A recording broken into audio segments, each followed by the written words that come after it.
Você vai assistir agora a mais uma produção da Alameda. É muito bom ter você conosco. Hoje estão conosco Arte e Vídeo, Bourbon, Inteleto, KLP, Lefeti, Locabem, Pense numa Notícia, Pesquisa na Hora. Olá, com muito prazer estamos iniciando aqui a nossa quinta live, Alameda Live número 5. Vamos falar de saúde e hoje a gente começa ainda sem o meu querido Alan Assunção. Está tendo alguns problemas de conexão à rede de internet na região onde ele está, lá em Alphaville, aqui em São Paulo. Está com um pouco de instabilidade e nós estamos aguardando por ele. Mas vamos começar recebendo hoje uma pessoa que eu admiro demais, bioquímica. A vida profissional teve início na empresa como trainee. Hoje é a presidente executiva do Grupo Sabin. Há muitos anos, destaque em todas as listas de as melhores empresas para trabalhar. Minha cara Lídia Abdala, muito obrigado por estar aqui conosco. Boa tarde. Olá, Heraldo, boa tarde. Obrigada pelo convite, por estar aqui compartilhando um pouquinho, da nossa história, da nossa experiência. Muito Estou bem. à frente.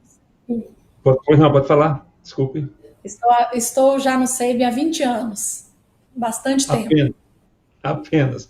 E para a gente começar, Lídia, conta um pouquinho dessa sua história tão interessante, tão bonita no Grupo Sabin. Você começou como trainee e hoje ocupa o principal cargo executivo da empresa. Sim, eu entrei como trainee em 99 no Sabin, vai fazer 21 anos agora no segundo semestre. O Sabin é uma empresa que tem isso na sua essência, a valorização das pessoas, o investimento na capacitação, no desenvolvimento. E eu digo que quando eu entrei no Sabin em 99, era uma empresa pequena, que estava investindo nos seus sistemas de qualidade. O Sabin é uma empresa fundada há 36 anos, em Brasília, no Distrito Federal, por duas mulheres, que são bioquímicas também, doutora Janete e doutora Sandra, que criaram a empresa como um sonho, como a realização de um sonho, e que ela fosse boa para as pessoas, para o cliente, para a sociedade, para os colaboradores. Eu entrei em 99, sou bioquímica de formação, sou mineira, me formei na Universidade Federal de Ouro Preto, e então vim para Brasília recém-formada. Sempre quis trabalhar com medicina laboratorial. Então tinha essa vaga no Sabin, foi quando eu entrei. E o Sabin sempre teve um modelo de gestão participativa, de envolver as pessoas na estratégia do negócio, na estratégia da organização. Então, eu digo que o Sabin foi crescendo e eu fui crescendo junto ao longo desses anos. Em 2003, eu assumi o primeiro cargo de gestão de gerência, que fui gerente técnica, atuei muitos anos na área técnica, e em 2010... foi quando o Sabin tomou a decisão de não vender, de não fazer nenhuma fusão, aquisição e seguir crescendo. Foi quando a gente fez, então, o nosso plano estratégico de crescimento. Ali nós já éramos o maior laboratório de Brasília e tínhamos já um reconhecimento nacional por ser uma empresa que valorizava as pessoas, pelo seu modelo de gestão de pessoas, pela qualidade do serviço, pela entrega. E então foi quando a gente desenhou o nosso plano de crescimento geográfico. E aí a empresa começou em 2012 fazendo compras de outros laboratórios em outras regiões do país e assim fomos crescendo. Em 2013, então, a empresa já estava crescendo geograficamente, a doutora Janete e a doutora Sandra decidiram implementar um modelo de governança corporativa e nada mais coerente com a filosofia da empresa de escolher uma pessoa de casa para assumir o cargo de presidente, então, a partir de 2014. Eu assumi o cargo de presidente executivo em janeiro de 2014, tem 6 anos e meio, e eu digo que é uma empresa que valoriza muito não só o crescimento, o envolvimento das pessoas, mas também a diversidade. Eu digo que aqui no Sabin cada um pode ser do jeito que é. Assim são as mulheres, assim são os homens. O Sabin é reconhecidamente uma empresa de mulheres, 77% do quadro é de mulheres, 74% de liderança feminina. Então, é uma empresa que levanta muito, né, a bandeira mesmo do protagonismo feminino. A gente tem uma atuação forte nisso, porque a gente entende que também é nosso papel, né, social estar atuando, né, nessas frentes também, mas que vai muito além, né, do protagonismo feminino. Nós valorizamos a diversidade como estratégia para a empresa, a diversidade como um diferencial estratégico para a empresa. É assim que a gente traz as pessoas, né, para se sentirem acolhidas, valorizadas, para terem orgulho de trabalharem aqui, para se sentirem incluídas, né, nesse ambiente. E eu digo que muitas vezes a gente fala de inovação, a gente procura como, olha para consultorias, como ter um ambiente diverso, como criar, né, uma empresa diversa, uma empresa inovadora. E eu digo que quando você tem uma empresa diversa, onde as pessoas de fato podem se expressar, têm liberdade para falar, colocar sua criatividade em prática, isso naturalmente faz da empresa uma empresa diversa. É assim, né, que a gente usa a diversidade também como diferencial competitivo para a empresa. E daí vem, né, todo esse nosso modelo de gestão de pessoas, valorização das pessoas, há mais de 15 anos, entre as 10 melhores empresas para trabalhar no Brasil pelo Great Place to Work, pelo prêmio, pelo Guia Exame da Você S.A. Este ano foi um ano para a gente muito importante, porque foi um ano de em meio a essa pandemia, né, com todos os desafios que estamos vivendo, sendo uma empresa de saúde, tendo que estar na linha, né, de frente dessa pandemia. Agora, em junho, nós recebemos o reconhecimento do Guia Exame de Diversidade como a empresa do ano, a empresa mais diversa, entre as mais de 90 empresas que participaram do Guia. E para a gente isso teve um significado muito importante, porque é o reflexo do que nós somos, do que nós acreditamos, do nosso trabalho, de realmente ter respeito pelas pessoas, independente de gênero, independente de raça, de orientação sexual, de deficiências ou não, independente de idade, né, com faixas etárias diferentes. Então foi um reconhecimento ao que a empresa é na sua essência, uma empresa que tem as pessoas no centro da sua estratégia e que de fato respeita, promove um ambiente justo, onde as pessoas podem ser o que elas quiserem ser, né, como pessoas, a sua identidade, e que elas sejam de fato incluídas, acolhidas e tenham a mesma oportunidade. Então, falando um pouquinho da minha história e da história do SEIB. Como vocês viram, eu vou contando um pouco da minha história, um pouco da história do SEIB. Aqui em Brasília, eu me casei, né, tive meu filho há 13 anos, eu tenho um filho, Lucas, de 13 anos, e eu digo que a minha história também se confunde com a história do SEIB, tanto de crescimento, né, de vida pessoal e profissional também. Lídia, uma coisa que me impressiona muito no SEIB, eu fui cliente do SEIB quando morava em Brasília, essa coisa de você dizer, a minha vida se confunde com o SEIB. Eu me lembro que uma ocasião eu fui fazer o exame anual que eu faço, meu check-up, aquela coisa toda, e eu cheguei para fazer o exame, depois que fiz o exame, fui tomar um cafezinho. Aquele lanche, né, normal que os laboratórios oferecem. Eu fiquei impressionado, porque a moça do cafezinho estava ali, e eu percebi, começamos a conversar, e imediatamente ficou claro para mim que a vida dela se confundia com a vida do SEIB e vice-versa. E vocês estavam, inclusive, chegando ao Amazonas naquele momento. E imediatamente ela me disse assim, falamos do SEIB, ela disse, nós estamos chegando agora ao Amazonas. Quer dizer, ela se sentiu absolutamente incluída como sendo do grupo. Temos agora o nosso querido Alan, que acabou de chegar. Bem-vindo, Alan. E então, o que acontece? O que acontece, Lídia?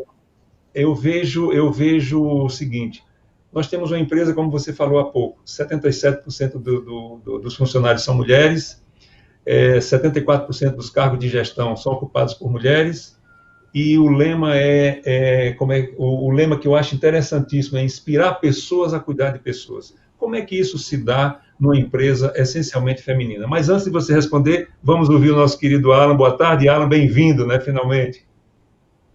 Boa tarde, Lídia, boa tarde, Geraldo. Um prazer estar com vocês. Desculpem aí o pequeno atraso. Pude já acompanhando aqui enquanto o sistema se conectava. Uma satisfação estar com vocês hoje. Obrigado, eu já expliquei ao pessoal que você estava enfrentando as dificuldades não nossas, mas do sistema de internet como um todo. Então vamos lá, Lídia, como é que se dá isso numa empresa essencialmente feminina?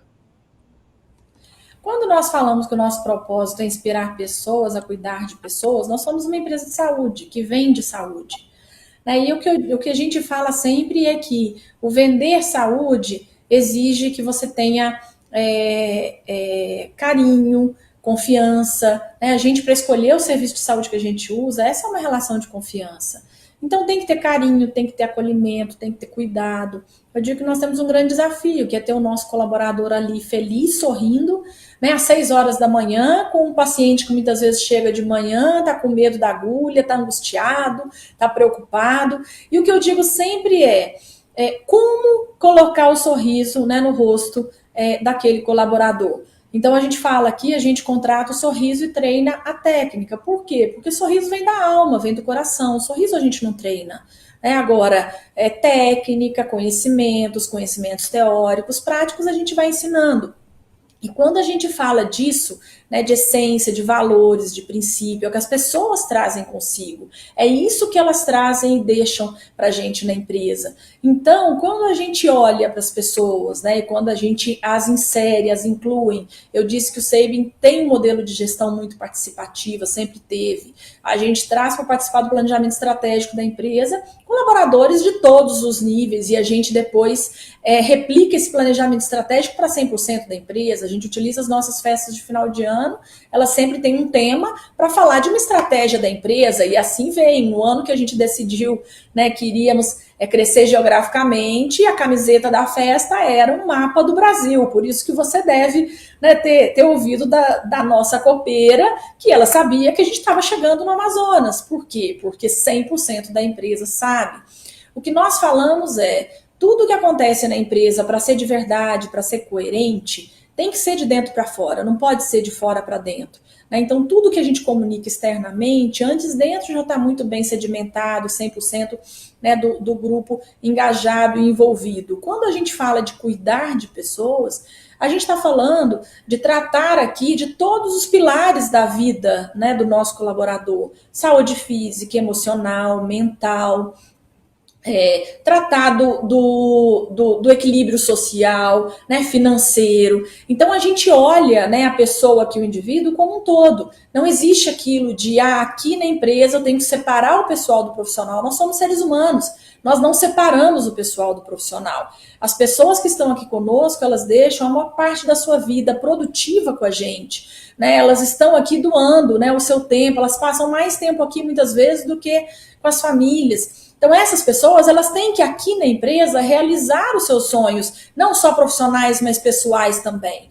né? No dia a dia, com o que conquistam aqui. É esse ambiente que a gente promove, é isso que a gente fala, esse é o nosso propósito, a nossa razão de existir. É cuidar de pessoas, né? Inspirar pessoas a cuidar de pessoas. Claro que ser uma empresa feminina fortalece isso. Né, a mulher, ela tem o senso do cuidado, né, o instinto, né, do cuidado, da proteção, né, do carinho, naturalmente. Né, isso faz parte da gente, que é o instinto de mãe, o instinto de cuidado. Então, ser uma empresa, né, com tantas mulheres, sem dúvida alguma, fortalece esse que é o nosso propósito, que é a razão de existir. Quando a gente fala de inspirar pessoas a cuidar de pessoas, não só a empresa, o líder cuidar, né, das pessoas da sua equipe, mas é a gente também conseguir influenciar nossos colaboradores, sociedade, comunidade, parceiros, a estarem cuidando de quem estiver à sua volta. Eu adorei essa parte do a gente contrata o sorriso e a técnica a gente treina. É a cara do Sabin mesmo, é isso mesmo, é assim que a gente se sente. E olha que eu estou nesse grupo aí dos que tem medo das agulhas. Apesar do tamanho, eu sou desse grupo. Alan, sua primeira pergunta. Boa tarde mais uma vez, Lídia. Obrigado pela oportunidade de estarmos aqui falando. E acompanhei, belíssima abertura. O Sabin é uma empresa querida, né? E muito por isso que você comentou das pessoas. Em 2007, quando eu comecei a trabalhar na área de saúde, foi uma das coisas que me falaram. Saúde é felicidade também. A alegria faz parte da saúde. E eu achei mágico quando me falaram isso lá atrás, que era uma visão que eu não tinha até então. E a gente vai carregando isso na vida e na carreira. E é muito bacana a gente ver quando a gente está falando de um ambiente que vocês promovem com diversidade. Porque isso traz, o Brasil é um país extenso, são vários países dentro de um país, E quando você fala de uma diversidade dentro da empresa, você ainda está tratando mais ainda a comunidade, diversidade da comunidade, daquela região ou daquele grupo da empresa. E você foi, na minha opinião, parabéns, muito feliz quando falou da diversidade como um diferencial estratégico. Queria entender um pouco mais como é que você une essa diversidade dos profissionais, das culturas, frente ao crescimento do Sabin, porque não é fácil, quando vocês tomam uma decisão lá atrás, não vamos ter um investidor ou vender o Sabin, vamos crescer com o nosso esforço. O apoio de toda essa equipe é fundamental para esse sucesso. Queria entender um pouquinho mais dessa estratégia. Sem dúvida. A gente fala muito de diversidade. Quando a gente fala de diversidade, eu digo sempre que diverso nós somos, né? O Brasil é diverso. Então, as nossas empresas, a maioria delas é diversa. As oportunidades é que muitas vezes não são as mesmas, né? E aí a gente fala de inclusão. De fato, quando a gente fala de liderança, quando a gente fala de promover pessoas para áreas estratégicas, para projetos novos, que você traga, né, perfis diferentes, pessoas diferentes, porque isso é o que traz a riqueza, isso é o que faz o seu negócio mais competitivo. Agora, isso é cultura, né? Então, assim, para a diversidade e para a inclusão acontecer de fato dentro da empresa, você tem que criar isso como uma cultura organizacional, que é o que acontece no Sabin. E você tocou num ponto muito importante, que o Brasil é diverso, hoje o Sabin está em todas as regiões do país, e é um país muito heterogêneo, né, com diversidades culturais absurdas, cada lugar que a gente chega tem um costume, tem um jeito de ser, a gente recebe pessoas no grupo, né, completamente diferentes, culturalmente diferentes também. Então a gente tem hoje, claro, uma metodologia, né, de integração que nós falamos, que é exatamente do falar, do comunicar. A gente utiliza muito comunicação, muitas ferramentas de comunicação, de estar falando isso que eu estou falando aqui com vocês, dos nossos valores, do que é valor para nós, do que é importante para nós, do que o Sabin quer oferecer para o nosso cliente. Mas, de novo, né, a gente fala muito de essência, de valores, e isso, valor nada mais é do que as pessoas, do que vem com as pessoas. E quando a gente fala de pessoas, a gente está falando de diversidade de perfil, mas de homogeneidade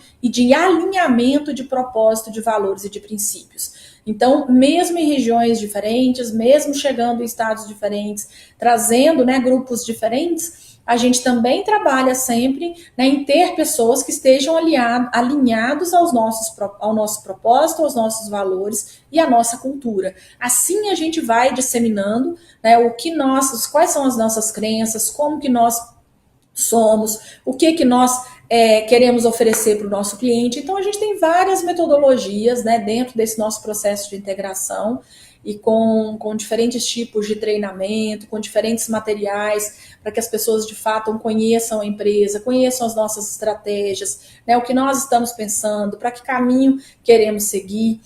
De novo, o fator crítico, né, de sucesso para o crescimento de uma empresa é o seu capital humano, né, são as suas pessoas. E cuidar destas pessoas, ter junto, isso é respeitá-las, de fato oferecer as mesmas oportunidades. Isso é assim que você cria engajamento, é assim que você traz o engajamento das pessoas. Essa palavra eu acho que é o grande segredo de você ter um time de alta performance, de você ter pessoas, né, que produzem bem, que entregam resultados, que abraçam os seus projetos. É você ter de fato pessoas engajadas. Pessoas engajadas no nosso propósito, nos nossos projetos, só farão isso se tiverem o seu propósito de vida pessoal alinhado ao propósito da empresa. E é isso que nós cultivamos todos os dias na cultura do Sabin.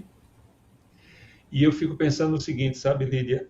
Isso é inegável. Quer dizer, quando você trabalha numa empresa com esse espírito, com esse ambiente interno, por qualquer que seja a sua posição na vida, a sua diversidade, você sente-se seguro que você não vai ser traído por um clima organizacional que lhe pretere, né? Deixa você preterido em razão de algum posicionamento ou de alguma situação sua pessoal diante da vida. Isso eu acho que é uma coisa claríssima para mim dentro do Sabin, porque, como eu disse, como cliente eu também fui muitas vezes, anualmente eu ia e sempre convivi com algumas pessoas também, então isso fica claro para mim.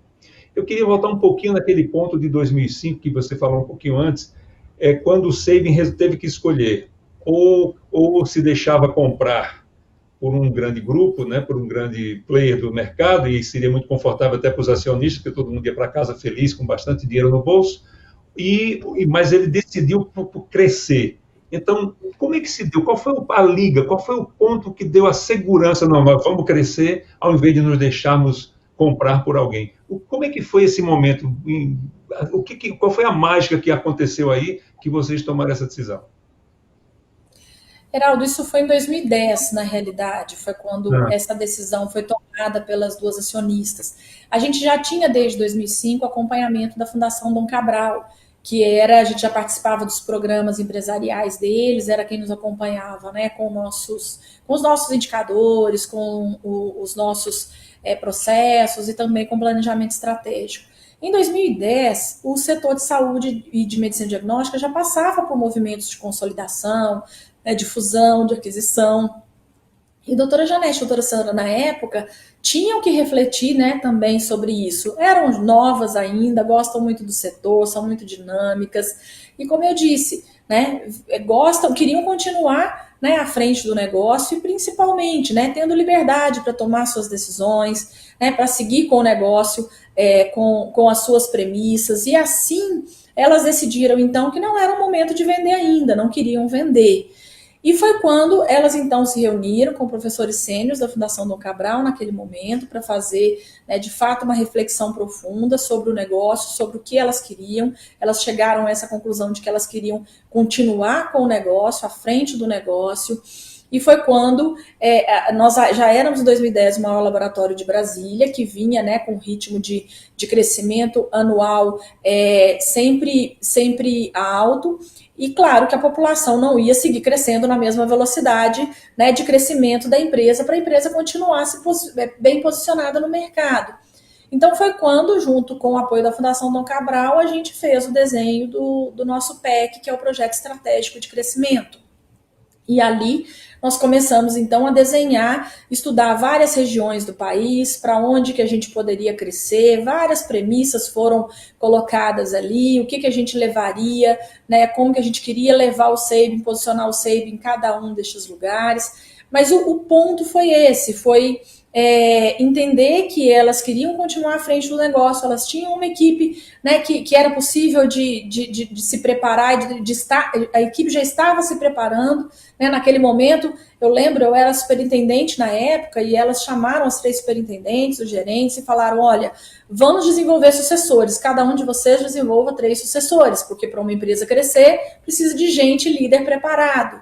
Então, naquele momento foi quando a gente definiu que seguiríamos crescendo, e aí o crescimento geográfico foi uma decisão estratégica, porque é o que manteria o crescimento da empresa ao longo dos próximos anos, e assim a gente fez. Muito bem. E exatamente, não tinha por onde correr se não fosse correr para cima do Brasil, para dentro do Brasil, né? Então foi o que vocês fizeram e, felizmente, né, foi uma decisão que se prova hoje bastante acertada. Alan, você. Nesse momento de crescimento, né, muitas empresas elas tendem a tomar algumas decisões, e a área de saúde ela é muito dinâmica. E como você bem colocou, Lídia, a gente vem experimentando fusões e aquisições. O ano passado, a área de saúde bateu o recorde de fusões e aquisições, foram praticamente 90 operações. O janeiro desse ano aqui, pré-Covid, também foi um janeiro de recorde, isso é muito bacana. A gente fica, às vezes, pautado nas notícias não tão boas e esquece de olhar para essa proeminência, especialmente no mercado de saúde, que é um mercado muito promissor, vamos colocar assim, porque com inovações vem também, além do seu crescimento, tem inovação tecnológica, inovação científica, e vocês conseguiram crescer geograficamente, capilarizar, treinar as pessoas e também acompanhar esse avanço das inovações. Como é que é um pouquinho dessa história, dessa cozinha das inovações aí dentro da instituição Sabin como um todo? Olha, a gente fala que inovação, de novo, né, tem que estar nos seus valores, tem que estar na sua cultura. E inovação, hoje a gente fala muito de inovação atrelada à tecnologia. Mas a inovação, na realidade, ela nada mais é do que você aprender algo novo todo dia, fazer algo diferente todo dia. Então, isso também é cultura, né? Você ter, de fato, uma cultura de inovação dentro da empresa. A cultura de inovação, ela vem de você criar, né, um ambiente de liberdade dentro da empresa, que as pessoas participem, que as pessoas sintam vontade de trazer as suas ideias, né? Então a gente sempre proporcionou dentro do Sabin esses fóruns, criamos, né, em 2009 a gente criou o núcleo de inovação. Há mais de 10 anos atrás, a gente criou o primeiro núcleo de inovação do Sabin, que era um ambiente onde a gente se reunia 1 ou 2 vezes no mês, só para discutir novas ideias. E aí a gente chamava quem quisesse participar da empresa, né? Independente de função, de cargo, de área, qualquer um que quisesse nos enviar uma ideia, né, para a gente avaliar, para a gente pensar, porque muitas vezes a gente acha que a inovação ela está na alta liderança da empresa, ela vem dos grandes e complexos planejamentos estratégicos, e não, muitas vezes a inovação está ali em quem está na ponta, né, no seu colaborador que está ali no dia a dia, que está identificando ali uma necessidade do cliente, uma expectativa do cliente, que pode trazer valor para o cliente e que muitas vezes, né, quem está na liderança ou alta liderança não consegue perceber e enxergar. Então a gente sempre criou esses fóruns, a gente sempre criou esse ambiente de estar trazendo as pessoas para compartilharem suas ideias nestes fóruns e ambientes. E é claro, sempre houve, né, muito investimento em capacitação das pessoas, em participação das pessoas em congressos nacionais, internacionais, acompanhando as pesquisas da nossa área, trazendo, né, o que ia surgindo de novo, de novos exames, de nova tecnologia, né, equipamentos novos. A matriz está em Brasília, no Distrito Federal, que é fora aí do eixo, né, Rio-São Paulo. Então foi um desafio também, né, trazer plataformas automatizadas, e a gente trouxe para quê? Para oferecer para Brasília, né, o mesmo diferencial que tinha São Paulo, que tinha Rio, de um exame rápido, mesmo exame mais complexo. Então, de novo, é claro que isso está na essência das pessoas, e isso está também muito no propósito das sócias, né, das fundadoras, né, de investir. Sempre tiveram muito também esse olhar para o investimento, né, para o reinvestimento na empresa. E aí depois veio, né, com esse espírito, com essa essência, vieram investimentos em startups, aí veio tudo de novo que está surgindo, e aí com esse momento de Covid, de pandemia, vários dos nossos projetos de inovação saíram, né, do pipeline rapidamente, digitalização, né, na interface com o cliente, chatbot para central de atendimento, várias coisas que estavam sendo testadas, a gente acelerou para colocar cada vez mais, né, o cliente num contato rápido com a gente. E eu digo que para você conseguir fazer isso, fazer com velocidade, você tem que ter esse espírito, essa cultura da inovação. Porque senão as coisas não acontecem, né? Para você fazer inovação, é muito mais você ter o espírito, a cultura da empresa e as pessoas engajadas nisso, do que você ter investimento, muitas vezes, financeiro, recursos financeiros. Claro que o recurso financeiro é importante, né? Muitas vezes para introduzir uma nova tecnologia, para trazer uma nova solução. Mas o principal é você ter pessoas com esse olhar e, principalmente, com foco no cliente. Com foco no cliente, entendendo que a inovação tem que vir para melhorar alguma coisa, para melhorar um processo, para melhorar a interface com o cliente, para melhorar o seu produto, para melhorar, né, a sua relação com o consumidor. Então, esse sempre foi o olhar que a gente teve, o foco no cliente, né, e as tomadas de decisão também rápidas, né, velocidade na tomada de decisão. A gente sempre, claro que sempre teve, né, gestão de riscos muito, muito controlado, mas a gente também nunca teve medo, né? O medo de inovar, o medo de ousar, o medo de errar, né? Que eu acho que é isso. Você tem que, claro, que trabalhar em ambientes controlados, mas você tem que também se permitir, muitas vezes, né, ao erro, porque a inovação vem daí, vem da experimentação também. Então, você criar um ambiente dentro da empresa controlado, onde você crie, né, essas formas, esse ambiente para você conseguir inovar. A inovação dentro do Sabin, né, aconteceu e acontece assim todos os dias, né? Eu digo que a pandemia do Covid tem mostrado isso para a gente, o quanto você tem um espírito inovador e pessoas inovadoras dentro da empresa, né, tem sido estratégico e determinante nesse momento. Muito bem, eu vou pedir licença, vamos fazer um pequeno intervalo e a gente volta em seguida. Até já.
Lídia, em tempos de pandemia, a gente sabe que a testagem é um fator importantíssimo para se ter alguma política de atendimento da população e alguma busca de saída de tratamentos e de entender melhor essa doença, até na questão do comportamento social.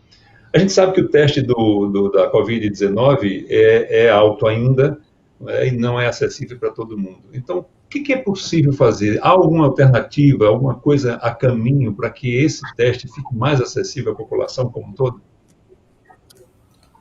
Quando a gente está falando de testagem, né, de Covid, a gente tem hoje dois tipos de teste, né, que são importantes, que é o PCR, que é o que faz o diagnóstico da doença, e a sorologia. E eu acho que nesse momento, quando a gente fala de conhecer perfil populacional, o que vai ser importante para essa retomada, é muito mais a sorologia, conhecer, né, conseguir identificar aquelas pessoas que já tiveram contato com o vírus, com desenvolvimento de anticorpo. Ainda é muito incerto, a gente não sabe. A gente fala ainda de imunidade definitiva, né, que a gente não sabe se será definitivo ou não. Uma característica de vírus respiratórios é que eles se modificam, né? Então, por isso que a gente toma vacina da gripe, por exemplo, da influenza todos os anos, porque há a mutação do vírus e com isso a necessidade de você se vacinar para se proteger anualmente. Então, a gente não sabe como que será, né, esse comportamento do coronavírus daqui para frente. Hoje mesmo a sorologia ainda está com um custo realmente elevado, mas já há algumas possibilidades, né, sendo validadas no Brasil, que é dosagem de anticorpos totais, né, ou mesmo dosar, né, somente o IgG, e aí vindo testes com um custo menor, que eu acredito que nos próximos aí, talvez 30, 60 dias, a gente já tenha disponível no mercado.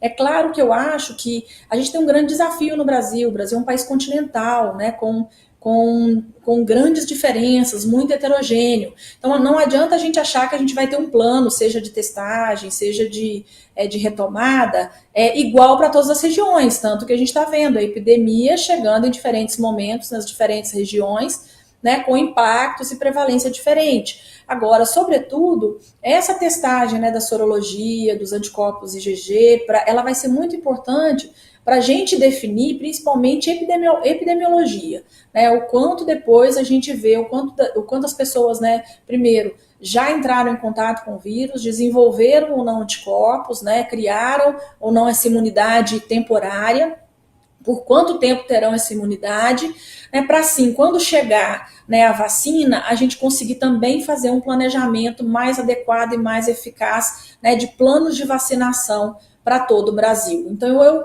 eu acredito que nos próximos 30, 60 dias a gente tem algumas outras opções de sorologia com um custo menor. E aí sim, né, a gente vê em cada estado, como eu disse, o Brasil é muito grande, né, e aí vai depender, sim, claro, de políticas públicas, né, que tem que vir, né, de governo e tudo, até para a maior parte da população que depende do SUS poder ter acesso não só à testagem, mas num futuro aí à vacina também.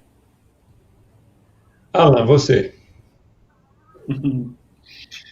Essa é uma visão muito boa, sim, Lídia, sem dúvida. Um país do nosso tamanho, a gente esquece a grandiosidade do Brasil no nosso dia a dia. A gente vê hoje notícias de grandes cidades ou grandes centros e regiões fazendo lockdown de volta por conta de uma segunda onda. Se fala aí da ação do gene, mas a gente vê que tudo isso mexe um pouquinho aí com o senso de cada um, fala das pessoas de novo. Então, como cada pessoa segue as orientações ou como ela contribui. Eu tenho visto muito na rua, às vezes as pessoas sem máscara vão falar o celular, abaixam a máscara para falar o celular, não faz diferença nenhuma, poderia manter a sua segurança de quem está em volta. As pessoas esquecem que vivem num todo, né? Então, quando eventualmente ela se expõe ao risco e adoece, ela está virando um número, infelizmente, que prejudica a estatística e a vida das outras pessoas. Como é que foi aí no SEIB o estabelecimento desse protocolo? Porque isso foi uma novidade, né? Nós nunca, nem o Brasil e nem o mundo, viveu uma situação dessa. Eu vi algumas clínicas, alguns laboratórios, algumas unidades fechando por um pequeno tempo, até definirem com mais clareza aí o que era esse protocolo, seria feito. Como é que foi o SEIB e como é que os pacientes, os clientes, na hora de agirem com esse novo momento? Como é que isso discorreu, Lídia? Bom, na realidade está discorrendo ainda, né, Alan? A gente aqui no Distrito Federal. E aí, assim, um grande desafio nosso tem sido esse também, a gente tomando as decisões, né, os protocolos, em diferentes momentos em cada região do Brasil, porque, por exemplo, nós somos o maior laboratório de Manaus, Amazonas, temos operação em Belém, vocês acompanharam o que aconteceu, né, em Amazonas, Manaus, lá em abril, maio, quando o Distrito Federal estava a curva bem achatada, né, com um número baixo de casos ainda, e Manaus lá com o sistema colapsado. Então, assim, as nossas decisões, protocolos, eles foram tendo que serem adaptados e implementados em diferentes momentos para as diferentes regiões.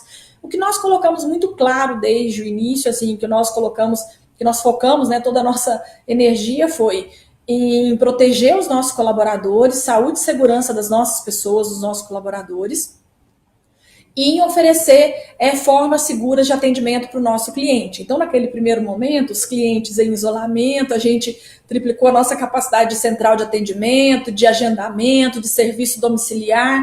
Os procedimentos eletivos, nos primeiros 30 dias, reduziram bastante, nós chegamos a fechar 30% das nossas unidades por um período, e um mês depois a gente foi reabrindo.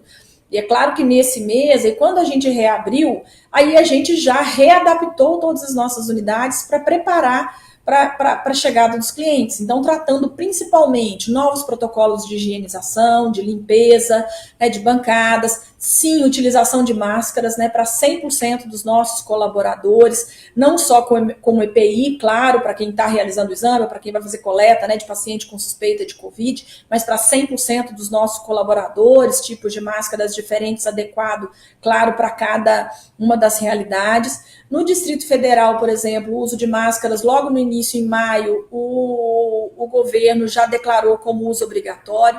Então, mesmo antes disso, a gente já colocou nas nossas unidades, solicitando que os clientes, que os pacientes chegassem sempre com máscara. E aí os protocolos de distanciamento, né? Tivemos que trabalhar protocolos de distanciamento, colocando, né, cadeiras de espera a uma distância de 1,5 metro da outra, colocamos acrílico, né, nos guichês de atendimento para o nosso cliente, e com o nosso colaborador falando, conscientizando todos os dias, né, mudando protocolos muitas vezes, passando orientações não só para eles no ambiente de trabalho, mas também em casa, com a família, porque o profissional de saúde vive esse dilema, né, nós vivemos esse dilema de o medo de estar trabalhando, essa é a nossa missão, a população depende da gente, mas também de ter o medo de se contaminar, de levar isso para a família, de levar isso para casa. Então, a gente também deu orientações para os nossos colaboradores de como, né, chegar em casa, dos processos de desinfecção, de higienização. Então, a gente foi trabalhando muito isso, e comunicação, né? Comunicação interna e externa o tempo todo. Comunicação interna para os nossos colaboradores, comunicação externa para os nossos clientes. O que a gente percebe, sim, estruturamos, por exemplo, unidades para acolher só paciente Covid, estruturamos uma unidade para acolher só pacientes acima de 60 anos, a gente foi segmentando para que as pessoas pudessem, né, utilizar as unidades se sentindo segura. Né? Agora, eu acho que é um momento muito da gente trabalhar, eu acho que esse é um legado da pandemia, e esse tem que ser um legado, eu acho, né, que esse momento do Covid deixa pra gente, que é a solidariedade. A gente viu tantas empresas, tantas pessoas nesse momento, né, pensando no coletivo, vendo que muito mais importante, né, o que adianta muitas vezes a gente ter tantos bens materiais, o mais importante que a gente tem é a nossa saúde, a saúde da família, de quem nós amamos, não é? Então, quando a gente fala de solidariedade, né, eu digo que esse vai ser um legado dessa pandemia, e que ele seja no uso de máscara, que você tão bem colocou, né? Usar máscara não é só para minha proteção, mas é pensando no coletivo, é sendo solidário, né, com quem está me atendendo em qualquer serviço, com quem eu estou andando no ônibus, no metrô, com quem eu vou, né, encontrar no supermercado. Então, que as pessoas tenham esse senso, principalmente da proteção e do coletivo. Eu acho que, de fato, sairão, né, mais fortes, continuarão, né, eu digo, quando eu não quero dizer sobrevivendo, mas assim, sairão fortes, fortalecidos e tendo sucesso, né, nessa retomada, seja empresa, seja pessoa, seja profissionais, aqueles que entenderam, né, de uma vez por todas que o mundo ele é de todo mundo, e a gente tem que trabalhar, né, muito pelo próximo e não só olhando para a gente. Aí eu tenho dado um exemplo, que eu moro num prédio, por exemplo, que tem vários casais, né, que são mais idosos, tem 60, 70 anos, 60 anos a gente nem pode falar idoso mais, né, que nem são jovens, mas que eu digo assim, eu tenho meu marido que está trabalhando home office, eu não estou trabalhando, né, estou no dia a dia desde o início da pandemia, mas meu marido está trabalhando home office, eu tenho um irmão que mora comigo que também tá home office, e aí logo no começo da pandemia, né, eles foram lá na portaria falar com o porteiro, olha, tudo que precisar no prédio, se precisarem de farmácia, supermercado, a gente pode fazer, né, para os nossos vizinhos. E a reflexão que eu fiz com meu marido é por que a gente nunca fez isso, né? A gente sempre morou em prédio, a gente sempre vários vizinhos, por que só agora, né, com o coronavírus, que a gente foi pensar nisso, né? Coisas que pra gente, né, que muitas vezes que é mais jovem e tal, é tão mais fácil de fazer, né? Sair do supermercado, fazer uma compra, ir na farmácia, fazer um favor pro seu vizinho. Por que só agora com o Covid, que as pessoas têm de fato ficar em casa, nós pensamos nisso? Então, esse tem sido um exemplo, uma reflexão, eu acho, para nós como seres humanos. E eu digo isso, que isso sirva de fato para a gente sair desse momento, né, como pessoas melhores. Se a gente sair desse momento como pessoas, como seres humanos melhores, a gente vai sim ter uma sociedade melhor, a gente vai conseguir fazer a retomada econômica sim. O Brasil é um país muito rico, com muitas riquezas, né, muito resiliente. Nós vamos juntos conseguir, né, construir aí uma sociedade melhor, mais igualitária, mais justa, e também um país pensando muito mais no coletivo. Eu usei a sua pergunta de máscara e falei de um monte de coisa, né? Mas porque para mim essa questão de máscara nada mais é do que solidariedade, né? Exatamente. Amém. Acredito nisso, amém. E você falou também, nós somos um país que somos capazes de nos reinventar o tempo todo. Todos nós ouvimos falar que os self-services de comida estariam definitivamente enterrados, né? E hoje, felizmente, aqui em São Paulo, reabriram, né, a progressão da reabertura e muitos self-services funcionando, mas de forma totalmente reinventada, cuidadosa. Né? Quer dizer, isso é a prova que nós temos perfeitamente.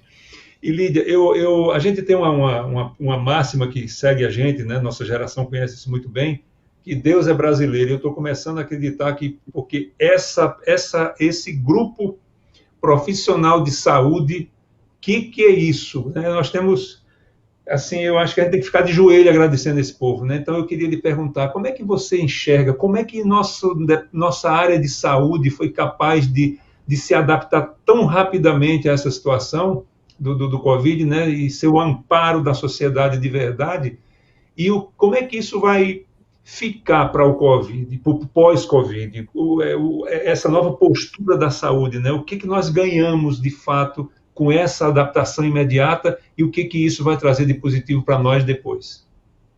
Excelente. Eu acho que, assim, primeiro a gente ter um SUS, né, um SUS tão amplo, que atende uma parte tão grande da população, e aqui eu não vou entrar em todos os problemas que nós temos, estruturais, de gestão do SUS, mas assim, olhar, né, para o quanto o SUS tem sido eficiente, para o quanto tem dado conta, com todos os desafios, com falta de EPI, com problema de medicamento, mas tem dado conta, né? O SUS se mostrou importante nesse momento, a saúde suplementar também, a gente ter uma medicina privada, uma saúde suplementar que atendesse, né, bem a população. Então, eu acho que, na realidade, a gente viu que cada vez mais a gente tem que trabalhar tanto com o serviço público quanto com a saúde suplementar integrados e pensando, né, na assistência e no paciente. Quando eu penso nesse pós-Covid, eu acho que, de novo, o que fica é a gente conseguir encontrar cada vez mais saídas e soluções para fortalecer esse nosso sistema de saúde cada vez mais, trabalhando integrado, né, fortalecer e estimular talvez a nossa indústria nacional. A gente viu que um dos maiores desafios, né, em todo este momento de pandemia, sem dúvida, foi depender de insumos, de EPIs, né, de reagentes, de equipamentos, né, importados. Então a gente tem uma indústria nacional que é uma indústria tão rica, com possibilidades de produzir tanta coisa no Brasil. Talvez essa seja, né, uma das oportunidades aí na retomada da gente fortalecer cada vez mais a nossa indústria nacional, a ciência e pesquisa, né, o quanto o investimento em ciência e pesquisa é fundamental. A gente viu isso, a gente está vendo aí Fiocruz, Butantan, na linha de frente já, né, pensando nas pesquisas de vacina, já se preparando para a produção. Então, nós temos pesquisadores, nós temos profissionais, nós temos, né, instituições muito fortes e capazes, né, de fazer a diferença aí nesse pós-Covid. E essas instituições absolutamente conectadas com o mundo, né? Com instituições do mundo também, que elas sempre foram de primeira linha, né? Que isso é... E outra coisa, né, Lídia, fica claro para nós a importância do SUS. E você sabe, você é uma mulher bastante experiente na área de saúde, tá nisso há tantos anos, a sua vida na área de saúde, e você sabe como o SUS é reconhecido no mundo inteiro como um sistema muito bem montado, muito bem pensado. Então, cabe a nós agora, como sociedade, exigir que esse sistema funcione como funcionou agora. Quer dizer, ele merece todo o apoio da gente agora, toda a exigência da sociedade. Isso, exatamente, para que não faltem as coisas, porque não faltam as coisas, é que elas não estão levadas até lá, porque a competência dessa gente está aí, está mais do que provada para todos nós. Alan, você. É isso mesmo. Lídia, uma pergunta em torno de inovação, aí um grande amigo que é da área de saúde, apaixonado por novas tecnologias e inovações, gosta muito de você, Antônio Carlos Endrigo, estive conversando com ele, e eu conheço o Endrigo já há muitos anos e a gente sempre falou de telemedicina, né? E a telemedicina agora foi dos movimentos que eu gostei muito do que aconteceu, faço meus votos também para que seja uma das transformações que tenham vindo para ficar, e como é que isso houve algum impacto ou há algum planejamento aí do Sabin em torno de telemedicina? Qual que é a sua visão sobre isso, Lídia? A minha visão é que a telemedicina veio para ficar. A gente fala de telemedicina como se fosse algo novo, do futuro, e eu digo que a gente, principalmente na saúde, a gente já faz telemedicina há tantos anos, né? Desde quando você compartilha um exame com um médico que está lá nos Estados Unidos ou que está em outra região, em outra cidade, para uma segunda opinião.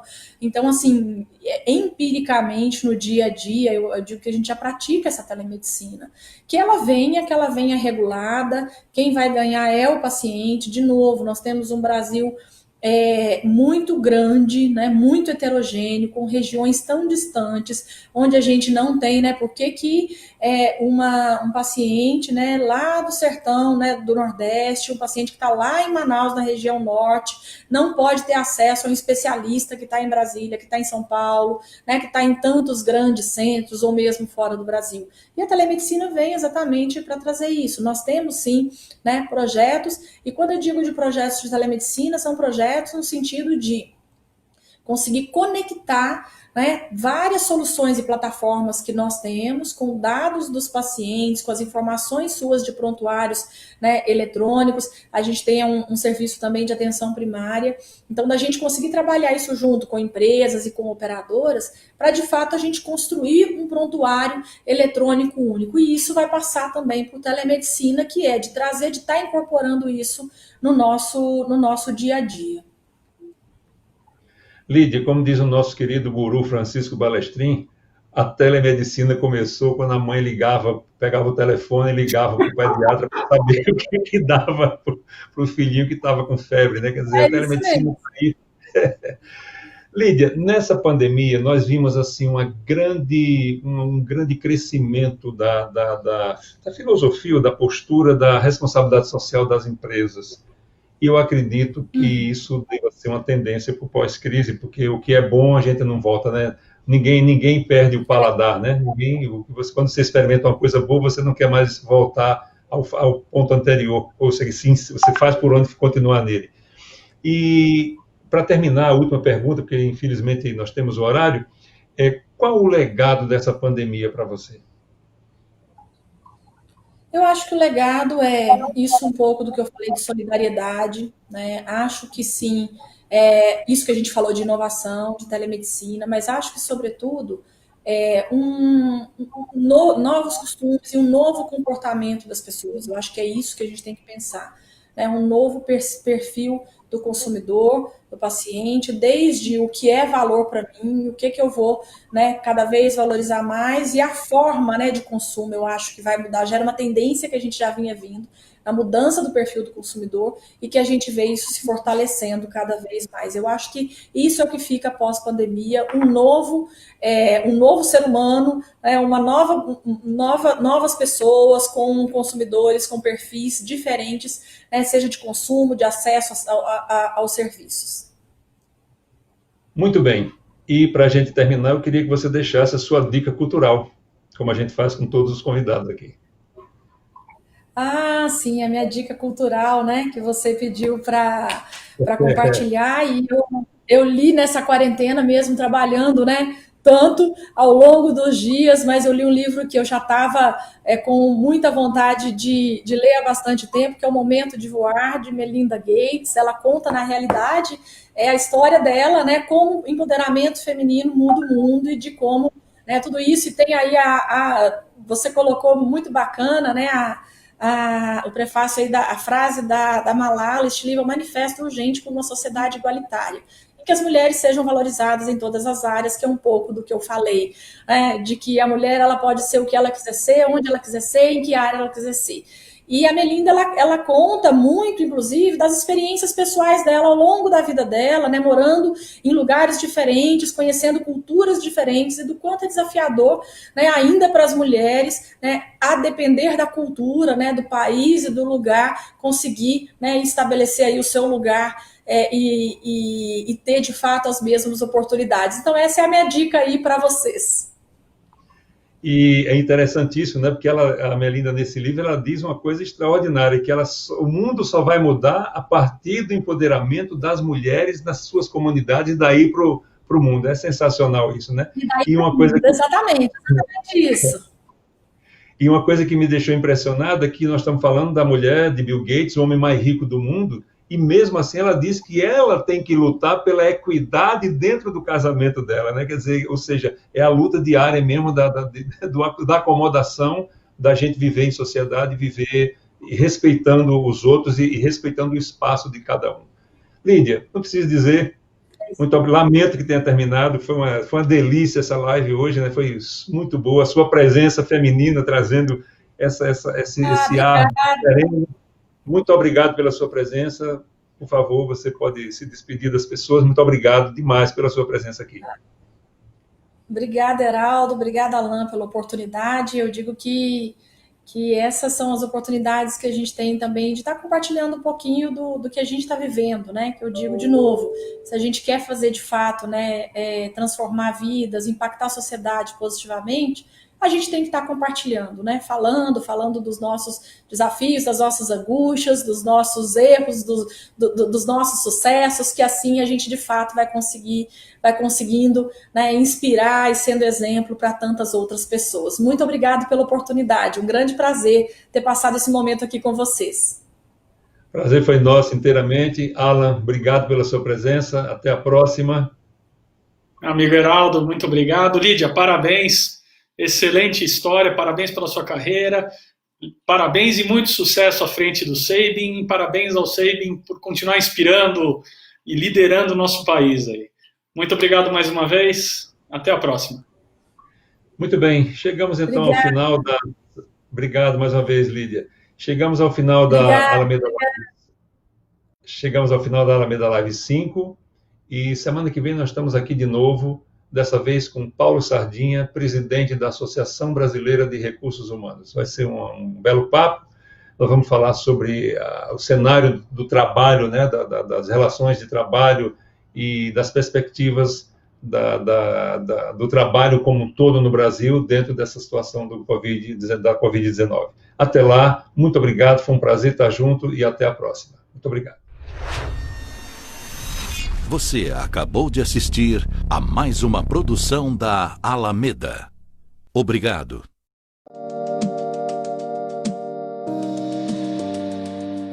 No início, nem tudo faz sentido, mas nós vamos encontrar o melhor sentido junto com você. Afinal, nossa especialidade é criar eventos, desde o conceito. No início, tudo se resume a espaços vazios, e nós vamos ocupá-los da forma mais criativa e impactante. Tudo vai sendo cuidadosamente desenhado, e as peças começam a chegar para a montagem do enorme quebra-cabeça.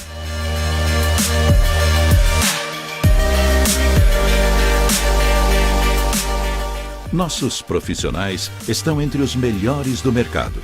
São eles que realizam a alquimia de ferramentas, tecnologias e equipamentos de última geração, com atenção aos mínimos detalhes e agilidade na execução dos cronogramas.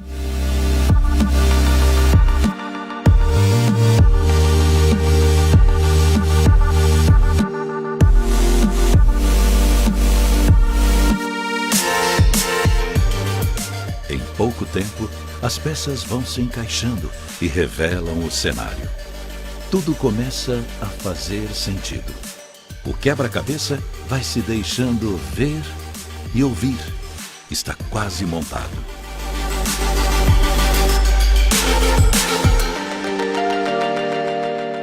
Nós sabemos que seu evento é único. Um grande momento para a sua empresa e para você. Logo entregaremos a cena pronta para que o show comece e encante a plateia. Quando as portas se abrem ao público, é hora de reforçar laços, promover novos relacionamentos, expandir fronteiras comerciais, transmitir conteúdos, fazer brilhar sua marca, sua mensagem institucional e seu portfólio de negócios. E nós estaremos sempre aqui, nos bastidores, oferecendo a segurança da nossa experiência profissional para que seu evento seja único, encantador e inesquecível. Este é o nosso jeito de atuar desde 1998. Somos a Alameda Produções. Basta nos chamar. Será um prazer atender você.